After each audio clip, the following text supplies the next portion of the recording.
Episode 151. We're going to be killing Bahamut this episode, I'm pretty sure.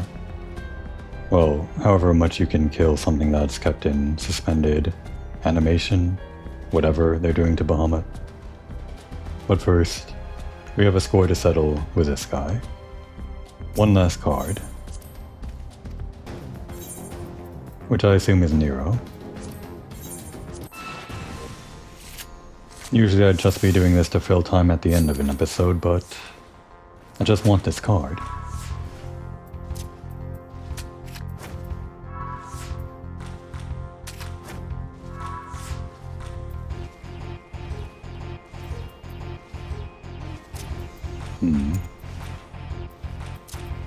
No, that won't work. We're just gonna have to hope they can't take your Stola. Damn, they took your Stola. Well, we can take that. Hopefully they can't take Yida and Papalimo. Damn, they took Yida and Papalimo. Well, the highest rank is an ace, so there's no way we're taking anything. It's a draw. This is kind of a waste of time in the episode that I'm supposed to be killing Bahamut in. If I don't kill Bahamut this episode, it'll be this guy's fault, by which I mean my own fault.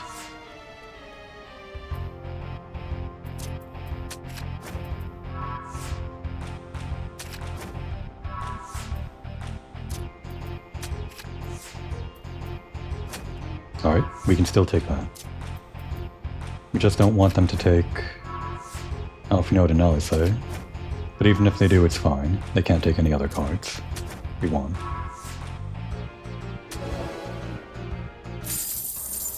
Nope, another Rototin.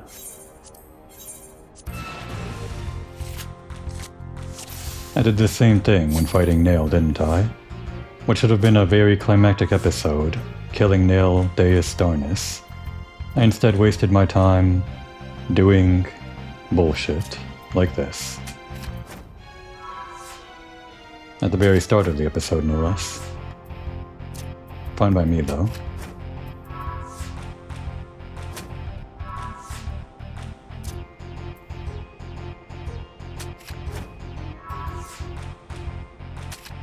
It's fine if you take that. There's nothing else you can take from us. And there it is. I guess I wasted 3 minutes on that or something. It's fine. But we'll never have to be back here again.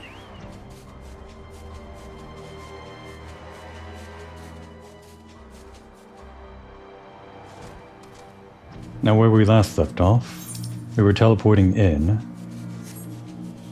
to the burning wall shard of Dalamud, or at least to the internment hulk that's connected to that shard.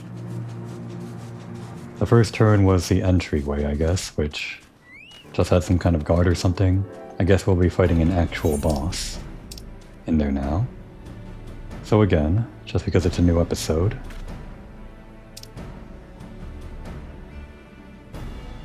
this coil, the final coil, pulls double duty in turning off 2 internment hulks. One of them connects to the shard over here by the burning wall, and the second one, which starts at turn 3 after we do turn 2 next, would be over here, which has no visible means of entryway, apparently. But we'll just be teleporting in, so it's fine.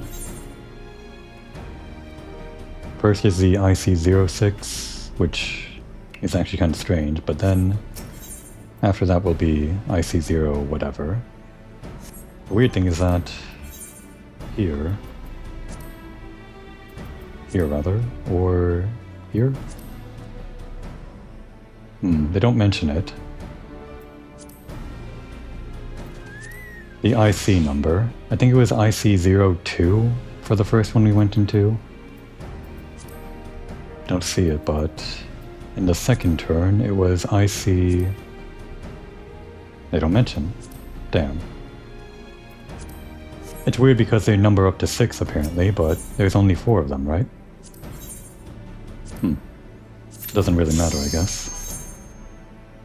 Apparently this is at a depth of 3,855 yalms, not quite as deep as Nero, or not Nero. nail.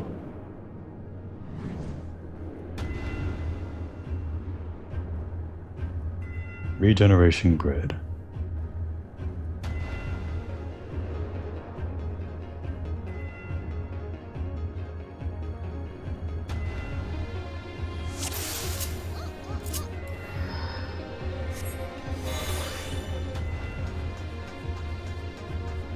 Is this one of those? I think it's one of those, yeah.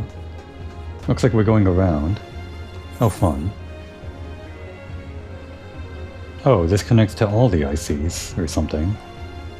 It's like the core?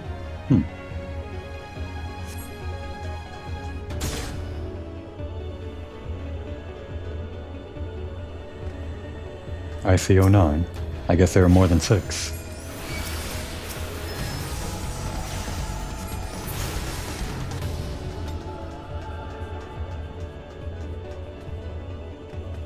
What are we looking at over here?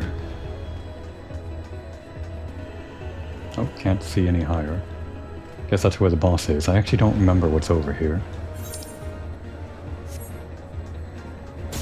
This isn't exactly a maze like last time, so I guess they just let you go whichever direction you so please.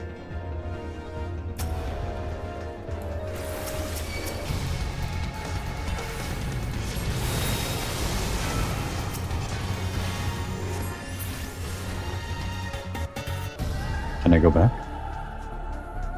I want to see the other side. I want to see the other side. I guess not. What's all this? Do I just need to stand in it to deactivate it? You go stand in the other one. I don't think it's working. PP just isn't heavy enough.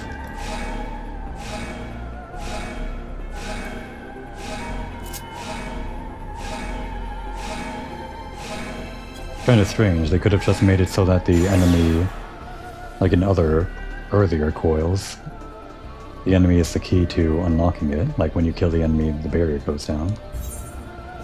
It was that exact thing for like turn 3 of the first coil, and other places. Does this go back up?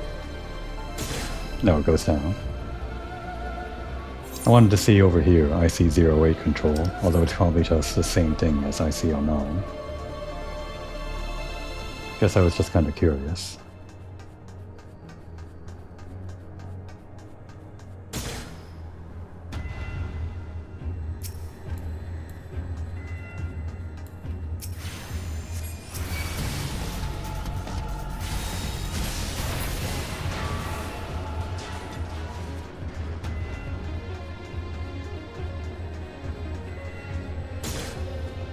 All the way over here, huh? No controls over here, not yet, so we're just going around.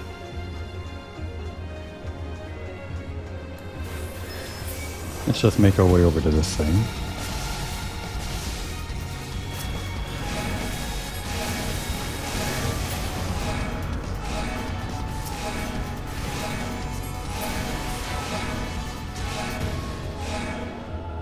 Do these go by faster when more people are standing on it? Might be. Oh, I see. We gotta go to the other side now. This is one of those fun things where they would have you split up into 2 groups of 4 or something like that for the purpose of the raid. Or for the purpose of activating both sides or whatever. Actually, does this not activate? Huh, funny. There is no way back, other than the obvious. Not only would you have to split into 2, but you would be expected to.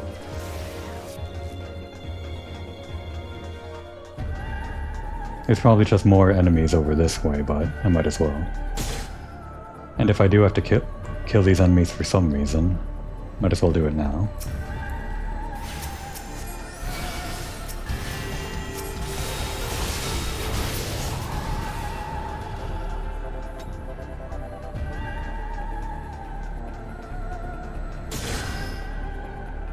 Then back here, and we're going on the left one this time. I think. Right? Yeah. Zigzags.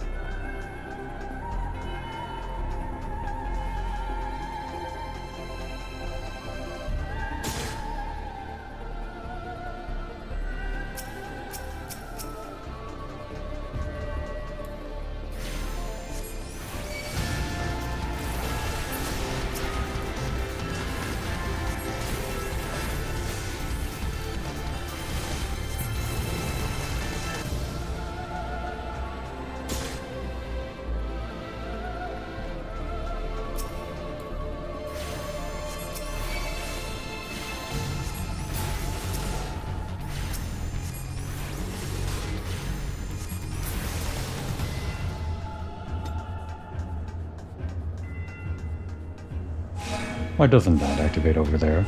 Seems very clearly... like it's very clearly there to make you jump back to where you came from, right?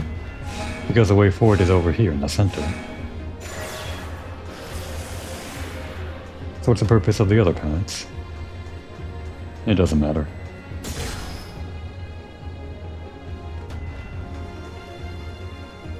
And the boss is...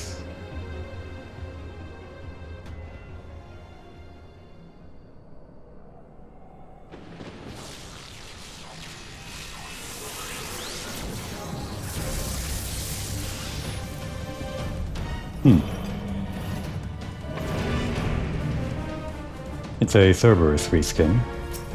Kalia. We fought Cerberus in the other raid, would have been Crystal Tower, World of Darkness. Ah, damn it, I let further ruin me out. I was saving that for specifically to open with, but whatever. Oh well.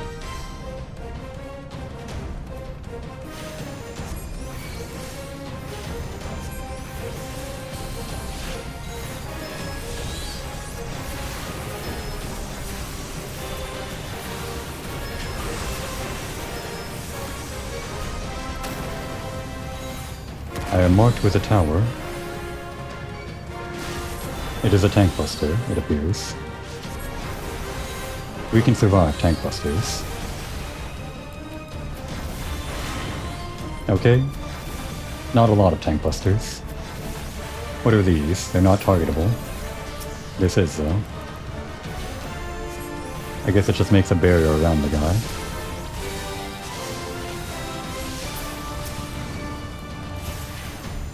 Where's the weapons node going?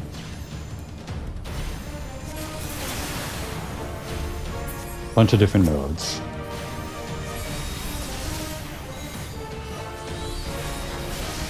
It seems like their energy got absorbed or something, it said. Are you invulnerable?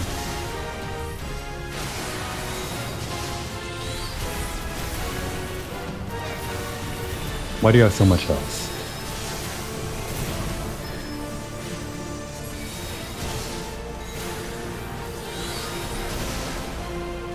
There's a mechanic here. Something to do with these pads?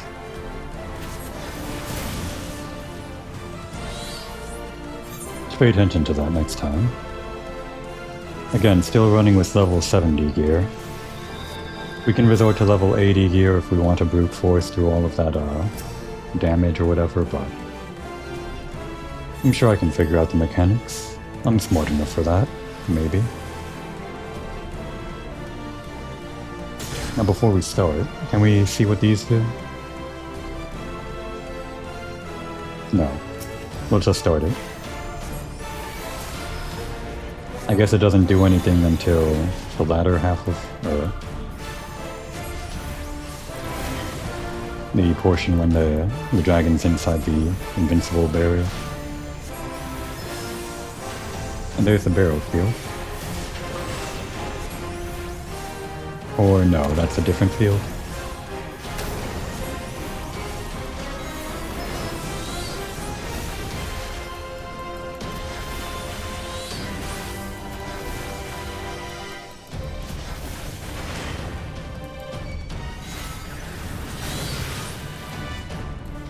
Won't stun me.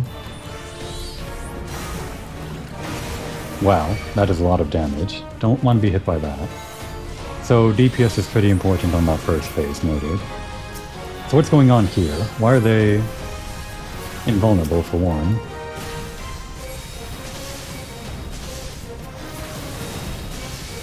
not gonna get the chance to even learn.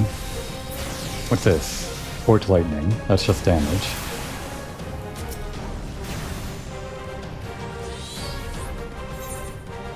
Do they have to be tanked near each of those 3 things that form the barrier? Is that when they're vulnerable? I killed the other 2 pretty quickly somehow. But that attack node seemed to last the longest.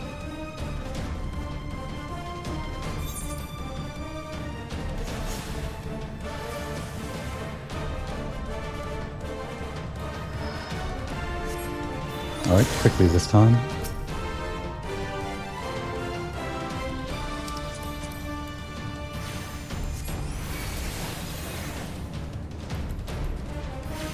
And searing light, I don't know, arbitrarily right, no.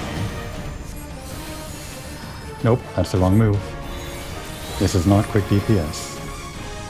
I guess I just missed out on 1 ruin, but still.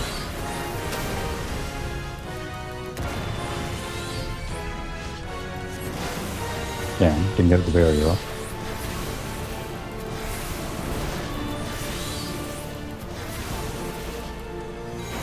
This is a problem.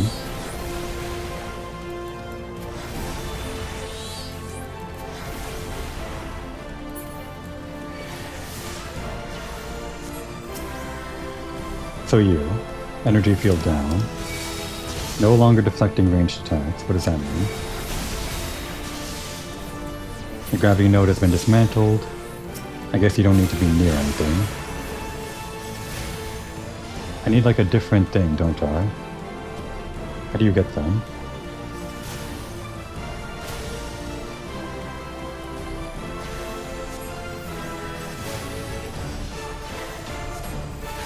It has all these buffs from something.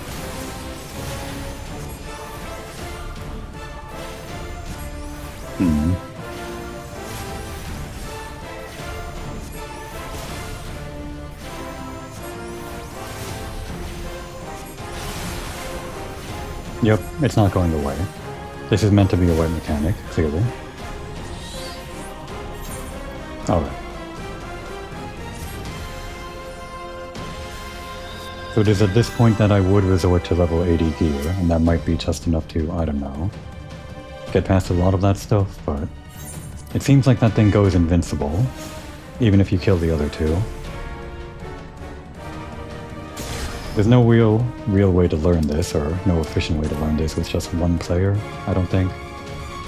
So I'm going to do the weird thing again, of pausing in the middle of the dungeon here, or the raid, or whatever. Cut the music. And Komoy will study up on Kalia to figure out a point of ingress. By which I mean, I will look up on the wiki how exactly those nodes work, and be back.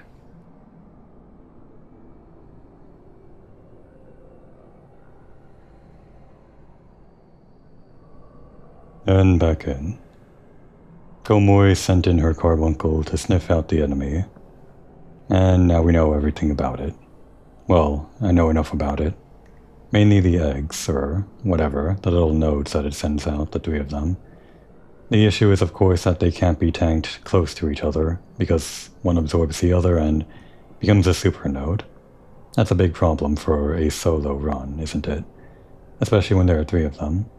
The way this fight is supposed to work is that there is a cube, a sphere, and an egg-shaped node. The egg-shaped node just kind of rotates around the arena counterclockwise, so no one has to tank that. But the other 2 tanks are supposed to each take one of the other 2 enemies and just kind of follow that counterclockwise pattern set by the egg node, so that none of the 3 nodes meet. This is compounded by the difficulty of having the sphere and the cube node needing to die at the same time, because if one of them dies, as I learned through my own experimentation, then the other one goes to reach the egg node to absorb it as some kind of emergency protocol or something. So those egg and sphere nodes have to die at the same time, again, making it very difficult on solo. On top of that, the egg node, or not the egg node, which one was it? Gonna have to check again. The sphere node reduces the amount of damage that you do if you attack it with magic attacks. It's magic resistant, would be the easier thing to say. So that makes it hard to kill those two at the same time, especially since it's just taking less damage and you can't really do the math properly on how much damage you should do to one and the other, since they take different amounts of damage. Since I can't actually figure all of that out, I might just end up brute forcing this a little bit by having one of them absorb the other a little bit. I'm not exactly sure how it works to the point that it absorbs something but doesn't become a super wipe mechanic node. But there is a way to make it happen. I just stumbled across that in practice. We're just going to try and see how that works out. The game plan is to DPS it down so it doesn't do too much damage to us in that first phase, but save some DPS for quick kills, specifically save Fester and... I guess that would be it, Fester and Ruined 4 and whatever, for the nodes, for quick kills on those, as much as possible. We would start by attacking the one that's resistant to magic, which should be the sphere node. Get that down as quickly as possible. Hopefully instantly, if we can use a bunch of Festers and whatnot. Following that, we would attack the cube node, which should go down much quicker, but after we kill the sphere node, it'll be making a beeline for the egg node to absorb it. So hopefully in the time that it takes for that cube node to walk over to the sphere node, we can DPS it down with 1 or 2 attacks, but I'm not very hopeful about that. Especially because it takes time for the summons to walk over and do their damage, as I mentioned before. So one of them might end up being absorbed, and we might have to deal with it. We'll see. Again, going to have to save my attacks in this beginning bit, but will need to DPS it down fairly quickly so that it doesn't do the big tank busters on me, and the music come back on. Just want to get it down to 60%. We can use one of our summons for this is fine. Alright, and that should be good. Shouldn't do the scary attack on us now. And we gotta get over here for the cube node, or was it the sphere node? Damn, it's already absorbing.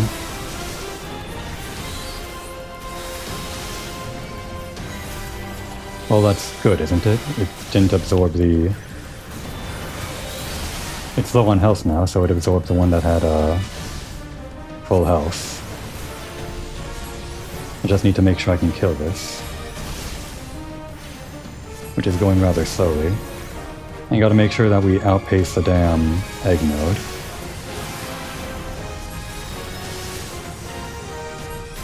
Alright, we're good.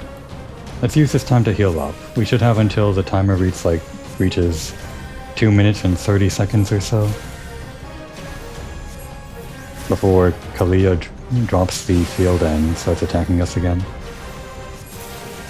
I think we're okay.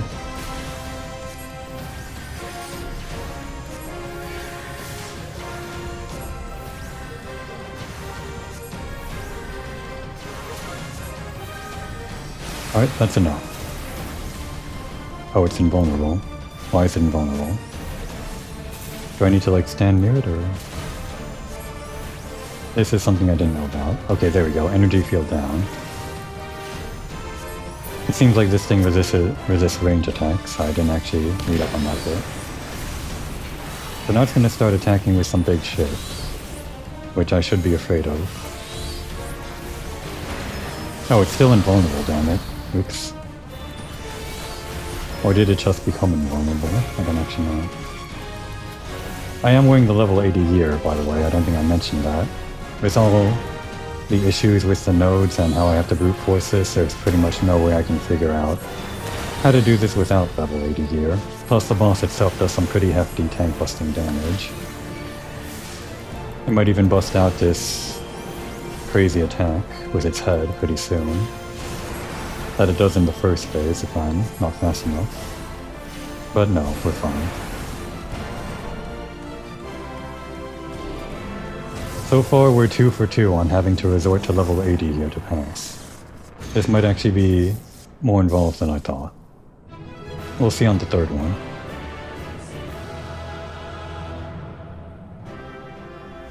But that was just the prologue, the real shit happens now, right? That's how escalation works. I mean, sometimes they'll put the most iconic thing at the front, very rarely though. Where's my... right. We want level 70 gear here. It's actually doing pretty bad on durability, with all the times I died in experimentation. I could still go a few more rounds in the coil though.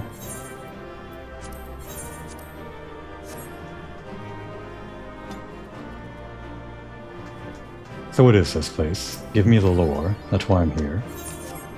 Cutscenes too.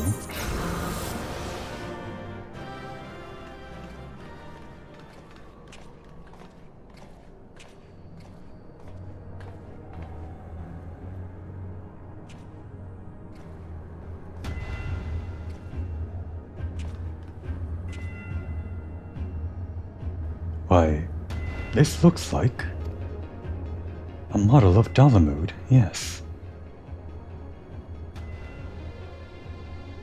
For millennia, Bahamut must have gazed at this unchanging view. Trapped inside a prison that was scarcely large enough to contain him, unable to move, denied the release of death, how his hatred for man must have burned.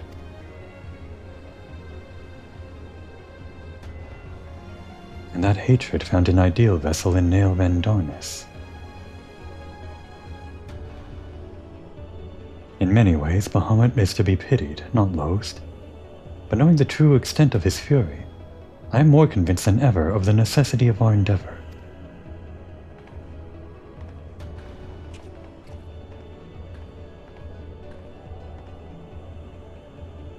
Besides, it is not the only soul that cries out for vengeance.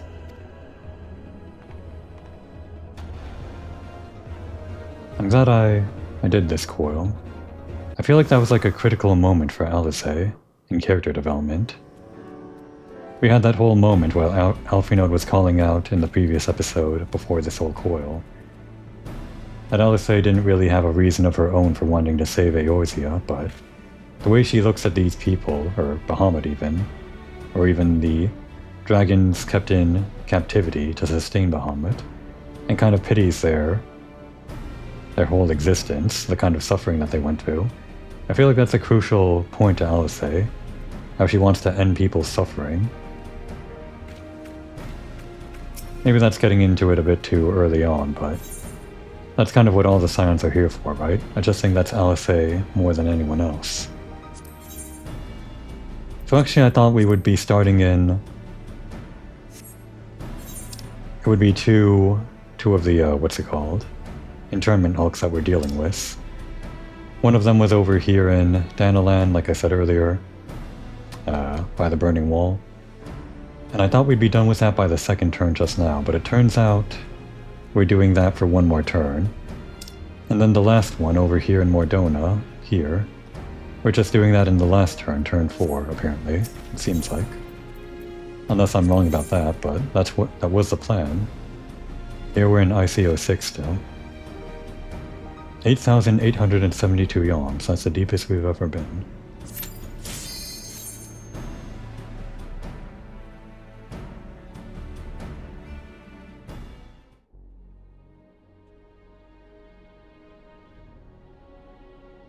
Gods, he is almost whole again.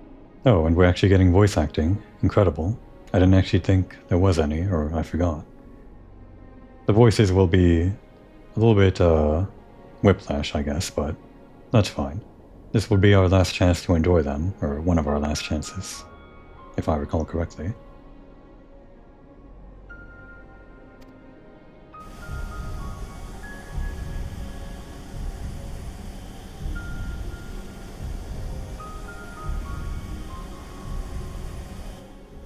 His size is staggering. I can scarce imagine how Grandfather stood against such a monstrosity.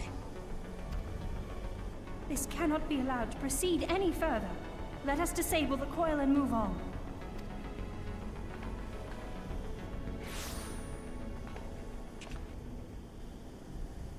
father. No, that man is dead. I will not dishonor my beloved grandsire's memory by calling you such. You are but his twisted shape, the thrall of a mad primal. You were foolish to disregard my warning, child. Are you so convinced of your own righteousness?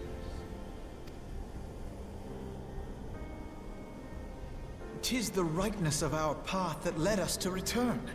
Eorzea will never be safe whilst Bahamut remains to threaten all we hold dear. What of the hero who gave his life in defense of the realm? Do you truly dispute the justice of our cause?" My poor, ignorant grandchildren. Your world is shaped by naught but recent conflict. Listen, and I will speak to you of justice. 'Twas in the twilight of the Third Astral Era. The southern land of Mericidia suffered invasion at the hands of the Alagon Empire. With no atrocity too depraved for their purpose, the forces of Alec were unstoppable in their advance. Desperate for salvation, the dragons prayed to one of their first brood, to their ancestor Bahamut.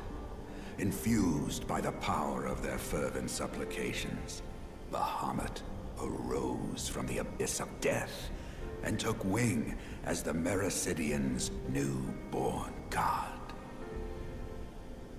Yet this great miracle would only serve to further the maniacal designs of the dragon's imperial conquerors.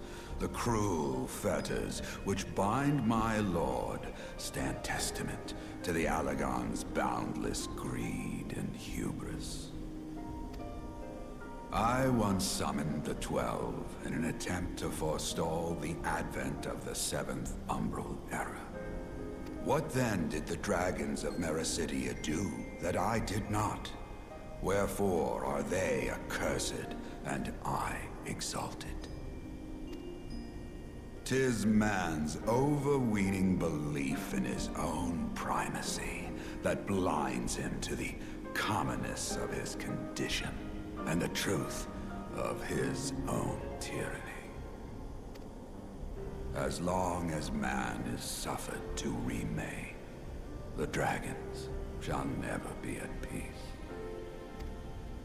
Only when the plague of people has been expunged shall the children of Lord Bahamut be free. Then shall the world know true justice. Stop it! Grandfather would never say such things. His belief that people were worth saving never faltered. He had faith in their strength, that they could stand together and push back against the darkness seeking to shape them. A false hope. 'Tis folly to place one's faith in so flawed a race. Stand together? Huh. They would first need to agree on which direction to face. If history teaches us anything, it is that man cannot find common ground between his own 2 feet. Even you, twins whose veins run with the same blood, struggle to fathom each other's reasoning. You hide your differing agendas behind the convenient banner of Eorzea's salvation. Given your obvious self-interest, can you truly claim no kinship with the Alagon? And though I hope they might bring you closer, 'twould seem that the twin grimoires I bestowed upon you were a wasted gesture.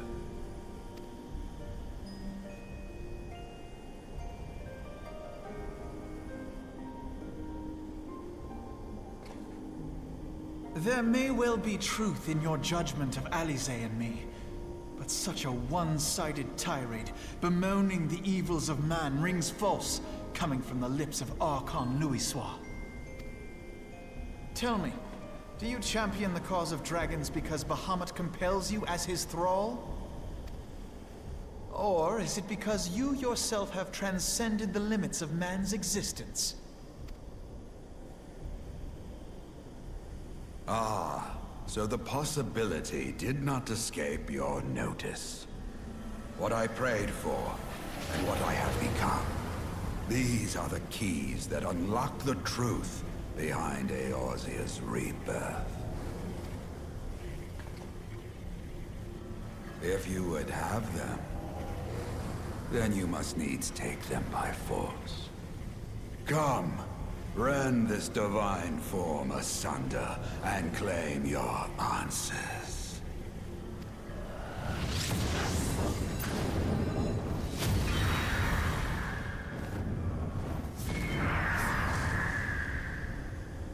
He's a bird now.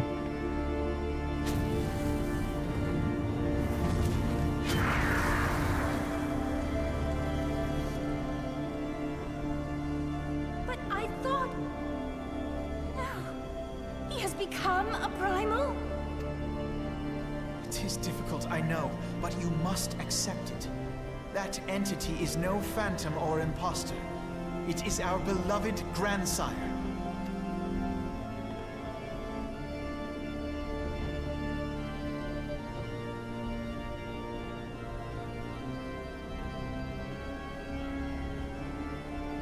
Please, for his sake and for ours, you must defeat our grandfather.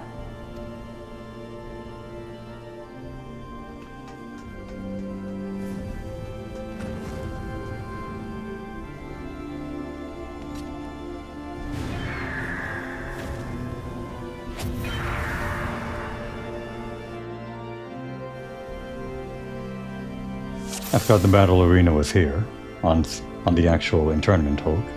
I'm glad we actually have a fight on one of these, rather than just outside of it. Phoenix. Very famous Final Fantasy recurring thing, I think.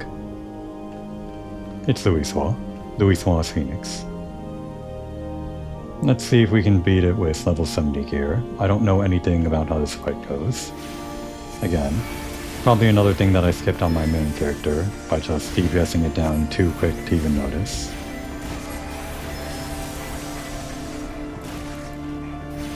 We got a Bennu up. And a Bennu down. Waited unresistant to revelation now, and I'm actually low on batteries now. We've got a chain of purgatory up. And a bunch of other shit. I think that just means damage I can't avoid, huh?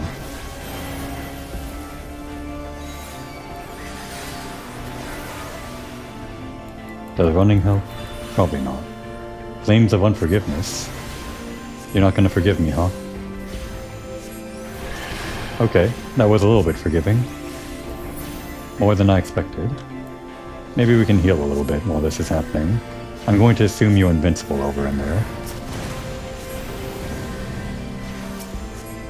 Maybe we just kill super quickly? Is that all you're asking of us?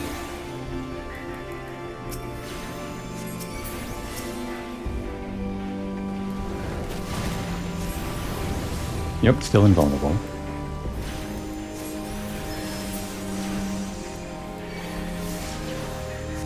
Again, use this time to heal. Wall of barriers up. Oh, looks like it's vulnerable? Okay. Might have liked that to go on a little bit longer to avoid whatever nasty shit is going on here.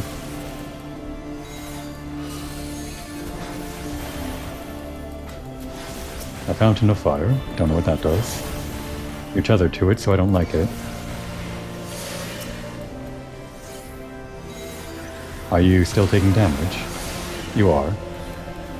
But so is the fire. Maybe I should worry about that first.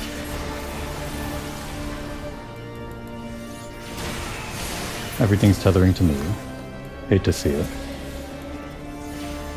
Oh, more unforgiveness. I'm not gonna survive that, am I?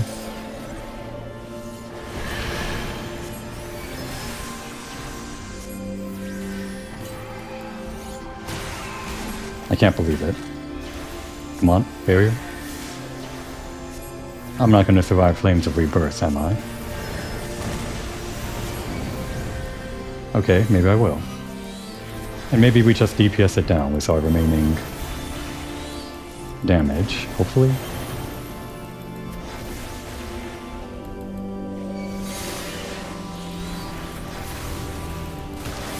Damn, we were so close. Without even knowing how anything works. I think killing the fire quickly is good to prevent that Flames of Unforgiveness or whatever. Maybe. Maybe if I kill it quicker, I'll have more HP the second time it comes around, or whatever.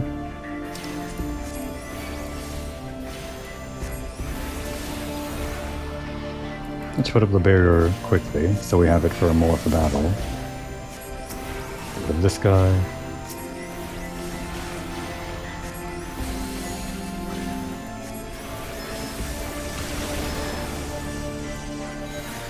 Get all of our big attacks in.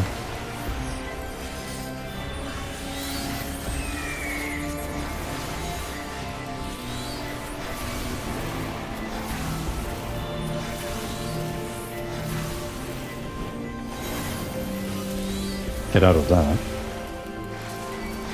I might have stood in that last time and not avoided it properly. Oh, here comes Flames of Unforgiveness again. Damn, I didn't get the addle off in time. What a shame. It's still attacking me. I thought you'd be in the next phase by now. I guess it happens at like 50% or something, or 52 even.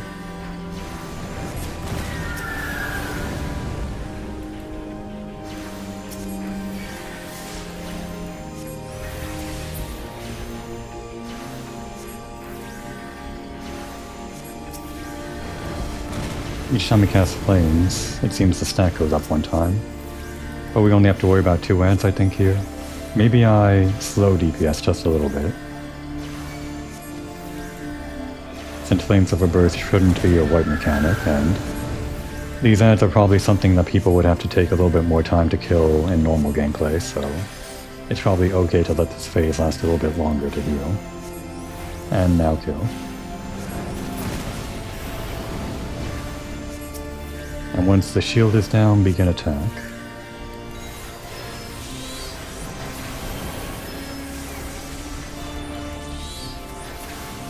We're gonna get branded, that's okay.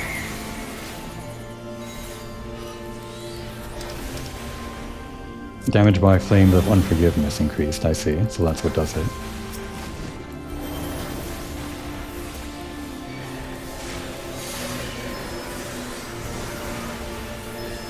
Please kill.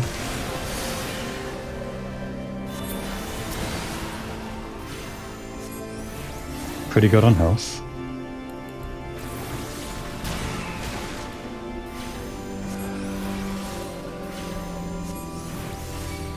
We still have the debuff for Flames of Unforgiveness up, but is it gonna kill?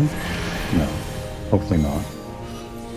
I think we're in kill range now, just gotta make sure we dish out our attacks. And kind of panicking here. Does this damage? No, not that. Okay. That one was easier than any of the other ones that have weird white mechanics. Just some scary attacks, but still doable. At least 1 for 3 so far, at level 70 gear, with a level 80 character.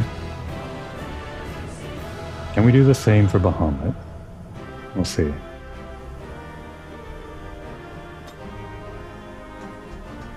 But of course the question on anyone's mind going into this, from the very first coil when they saw him, how the hell do you fight that thing? It's huge. I already know, but it's just funny to think about.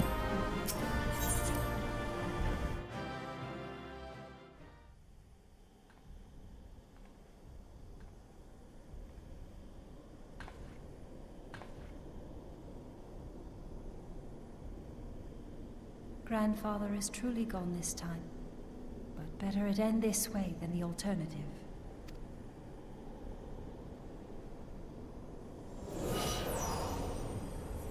I am yet here, Alice, my dear, sweet granddaughter. Grandfather?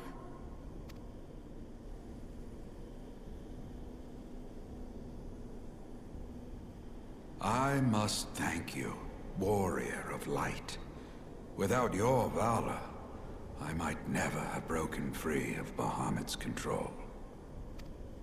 These last few moments are mine, to live as the man I once was. This is all that I wanted. Yet, now that it is happening, I find myself struggling to believe it. Is it really you?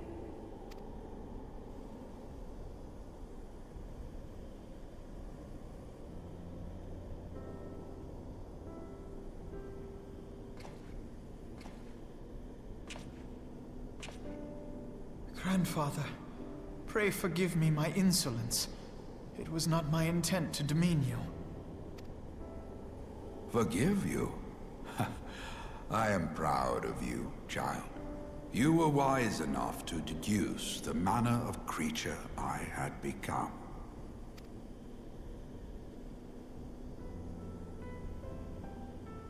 Alphino, Alize, if any here should beg forgiveness, it is I.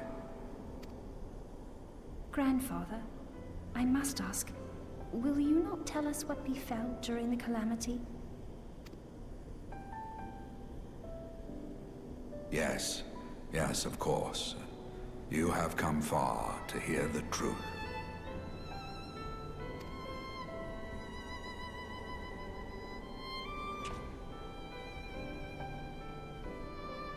Let us then begin the tale at the Battle of Cartano, where clashed the forces of the Garlean Empire and the Eorzean Alliance. 'Twas there in the sky above the surging armies that the elder primal Bahamut broke free of the Red Moon Dalamut. In an effort to contain this avatar of destruction, I called upon the 12 to aid me in the creation of a prison of ether. But Bahamut would not be caged by such feeble bars. Too vast was his might, too fierce his rage.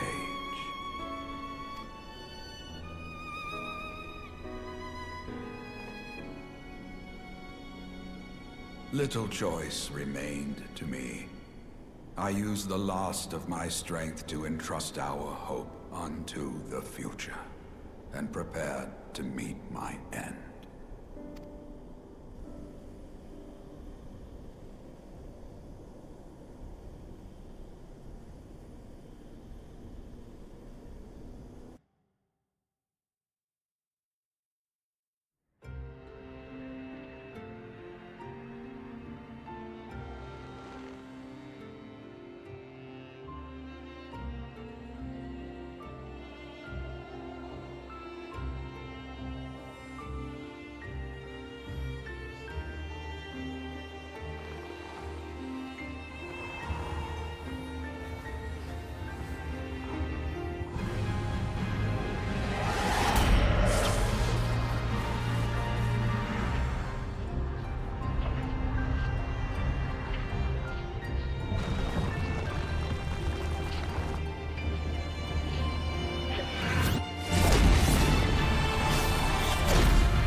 As you have no doubt surmised, I did not perish. When the cage built from the essences of the 12 was destroyed, the sky was filled with a colossal cloud of ether. I forgot he did all that. It's kind of scary. He kind of punched a hole straight through Bahamut. And it's just here, in a cutscene, hidden in turn 3, which you could skip if you were just doing turn 4, trying to clear out all the raids, because that's the only one required by the quest. I can't believe they hid a cinematic cutscene just right here, but they had no way of knowing that people would skip this content way later on, like they do now. This drifting energy responded to the prayers of those fighting below, and to my own desperate wish that the dying realm be saved by infusing me with the power of a primal. So actually I was wondering, what exactly was the secret we were trying to find down here, and this was that. It was that the cage from the essence of the 12 became a cloud of ether, and then he used that ether with the prayers of the people below to become a primal. Phoenix. Right. I was a little bit fuzzy on the details, I kind of knew a bit of that, but that's how that worked. So it wasn't all useless, the whole cage that they tried to put around Bahamut and everything. Even if that failed, it became Plan B, the catalyst for him becoming a primal. I became the immortal Phoenix, ancient symbol of rebirth. Rising into the sky, I struck Bahamut with all my newfound strength. The blow shattered his earthly form, and a shower of ether rained down upon the land. Thus began the rejuvenation of Eorzea. Believing the deed done, I relinquished my hold on that staggering energy, desirous that it should be returned to the realm without delay. But I had not reckoned on Bahamut's tenacious will. Even as he teetered upon the cusp of oblivion, the dragon reached out to claim me. Alas, within my fast fading form, enough remained of the Phoenix's energy to offer Bahamut a hold, and he dragged me along in his wake. And thus began your existence as the Elder Primal's thrall. I cannot help but wonder at his will to survive. Though he was all but obliterated, Bahamut found a way to seize the power you surrendered. That would explain why part of his physical form survived to be entombed underground. It would also explain why Eorzea was so terribly warped. Even as the land sought to restore itself, the returning flow of ether was cut off. By warped, are they referring to the corrupted crystals, or just like the change in geometry for a lot of things? I guess that also kind of ties into how Cortis used to be like in 1.0, just a temperate northern area, and now it's just all snow all the time. So what they were saying exactly.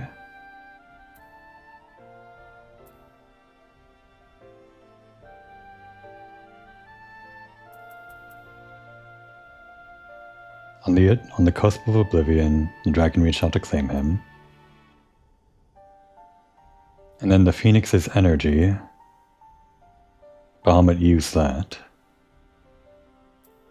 to begin rebirthing himself from the cusp of death.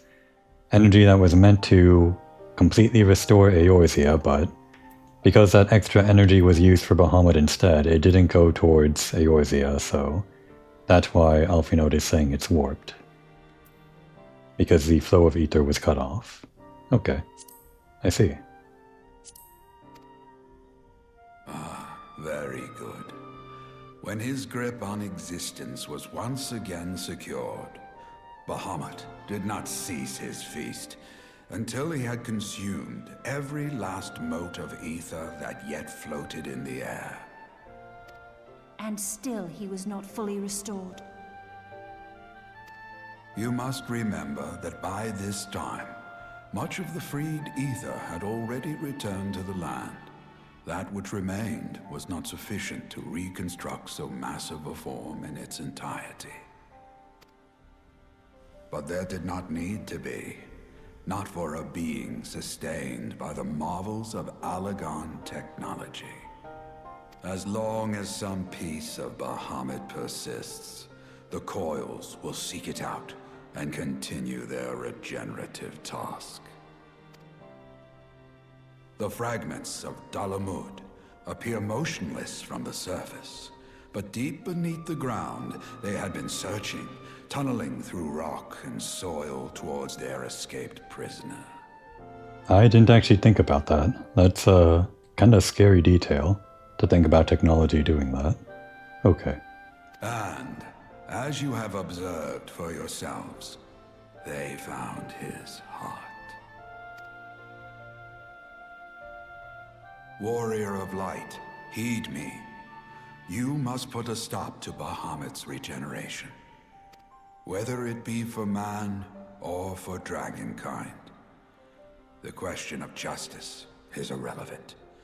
The Elder Primal will leave naught but a smoldering wasteland for both his children and ours. I beg you to defend Eorzea and guide its people to the future they yet struggle to find.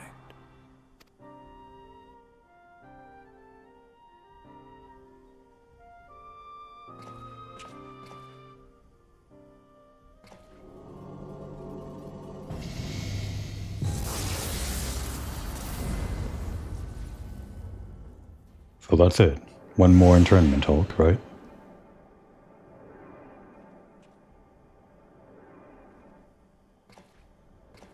This portal will take you to the final internment Hulk. 'Tis time for the tale of Bahamut and his part in the calamity to come to an end.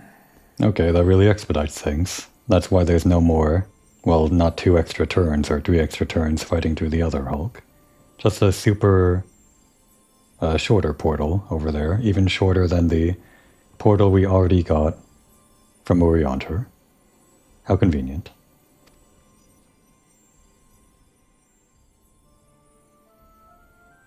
Alvino, Alize, pray, come closer.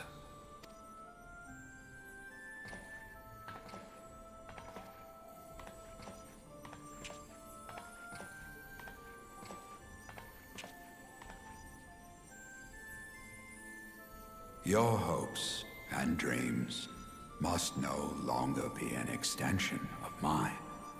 You must needs find your own reason to fight for this realm, your own meaning in this sea of chaos. Will you do that for me? Of course, Grandfather.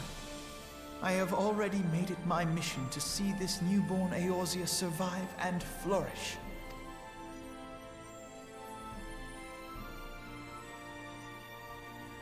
Alize, while I was yet enthralled to Bahamut, you spoke of my faith in man's strength. Know that your words reached me, imprisoned though my soul still was. So forceful was your conviction, I wonder if that belief has not become your own. Perhaps, after all your anger and sorrow was spent, you found something greater within you.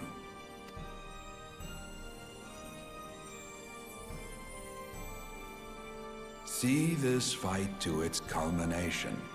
'Tis also your strength, in which I have faith.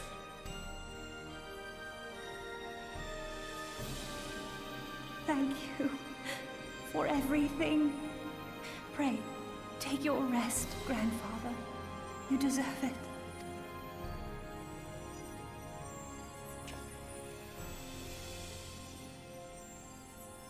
There are records of an art that allowed one to summon the power of a primal from the essence of its demise. And though I am no true primal, all that I have left, I give to you. Alvino, Alize, my darling grandchildren. May light's blessings ever keep and protect you.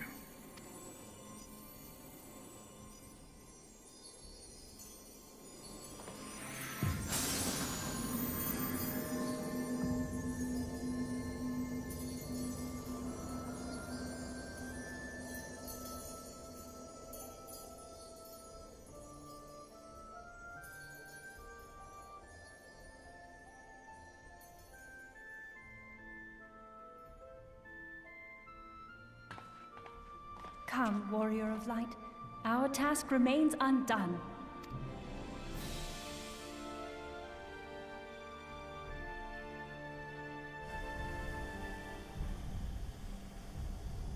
And there we go. All that's left is the big guy himself. I guess I could go on long this time as a special finale episode to the Coils of Bahamut, but I won't. Mainly because Nail took up all of my allotted time for the coils, 3 episodes even. So I'm going to finally kill Bahamut in the next episode. Even though his regeneration is imminent, apparently, I don't think he's going anywhere, so now would be a good time to take a break.